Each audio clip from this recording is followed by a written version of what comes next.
تو आज उन असहाब के लिए, उन दोस्तों के लिए फ़ायदेमंद होने वाली है जो पानी के कारोबार से वाबस्ता हैं, या वो पानी का कारोबार करते हैं या हमसे पानी की खरीदो फरोख्त करते हैं। ये उनके लिए बहुत फ़ायदेमंद है। आज मैं आपको इस वीडियो में मुकम्मल तफसील समझाऊंगा कि कैसे ये काम सर अंजाम दिया जाता है। ये हमारा रॉ वाटर का टैंक है जिसमें पीछे से पानी आ रहा है, वो पानी जिसको हमने प्रोसेस करना है। ये पानी घूमते घूमते सबसे पहले इस वेसल में आ जाता है। इस वेसल के अंदर सैंड फिल्टर है जो पानी के बड़े जर्रात को रोक लेता है। उसके बाद मैं आपको बताता हूँ ये वाला फिल्टर, ये वेसल, इसके अंदर आर्सेनिक रिमूवल रेजन है जो पानी में से आर्सेनिक को खत्म कर देता है। और इसके बाद ये वाला एक वेसल है जिसके अंदर कार्बन मीडिया डाला होता है। इसका काम होता है कि पानी के अंदर किसी भी किस्म की बैड ऑर्डर, कोई स्मेल, कोई ऐसी जो आपको नागवार गुजर सकती है, कि उसको खत्म कर देती है। यहां से होके ये इस फिल्टर में आ जाता है। ये एक पीपीएफ फिल्टर है, पेपर 5 माइक्रोन का फिल्टर होता है।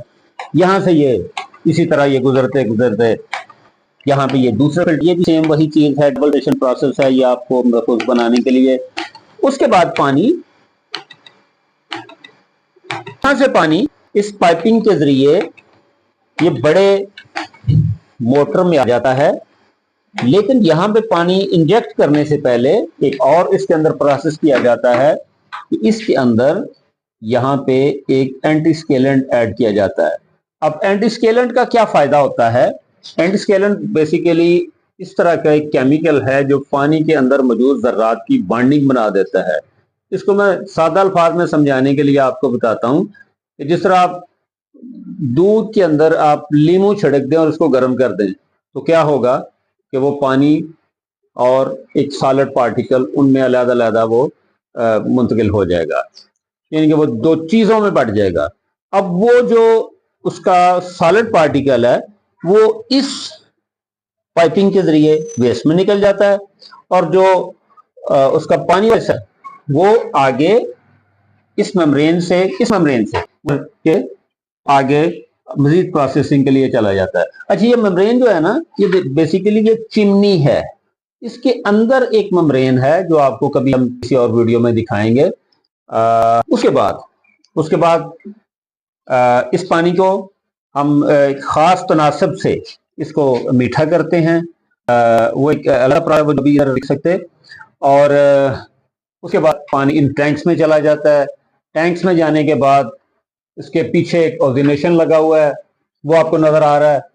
ओजिनेशन के बाद ये पीछे एक ये आ जाता है अल्ट्रा वायलेट। ये जो आपको व्हाइट सी नजर आ रही है, ये अल्ट्रा वायलेट है। यहाँ से रेज में से गुजारा जाता है। और एक नीचे उसको और फिल्टर दिखाइए, उसके नीचे एक और फिल्टर है जिसको 0.2 माइक्रोन फिल्टर बोला जाता है। और उसके बाद ये पानी यहाँ पे आपको एक महफूज तरीके से पीने के लिए दस्तयाब होता है। इसके अंदर हम बहुत सारी चीज़ों का ख्याल रखते हैं कि पानी के TDS, टोटल डिज़ॉल्व सॉलिड्स, वो एक मुस्तहकम रखे जाएं। चूँकि एक ख़ास लेवल के ऊपर जाके अगर पानी के TDS कम हो जाए तो कड़वाहट पैदा होना शुरू हो जाती है और टेस्टलेस वाटर होना शुरू हो जाता है। और अगर एक खास तनासब से बढ़ जाए तो पानी के अंदर आपको खारापन महसूस होना शुरू हो जाता है। ये एक छोटी सी वीडियो मैंने बनाई थी आपको समझाने के लिए। आइंदा जब हम इसकी मेंटेनेंस करेंगे तो उस वक्त भी आपको बताएंगे इसकी मेंटेनेंस के क्या क्या पार्ट्स होते हैं। बहुत शुक्रिया जी। अस्सलाम वालेकुम।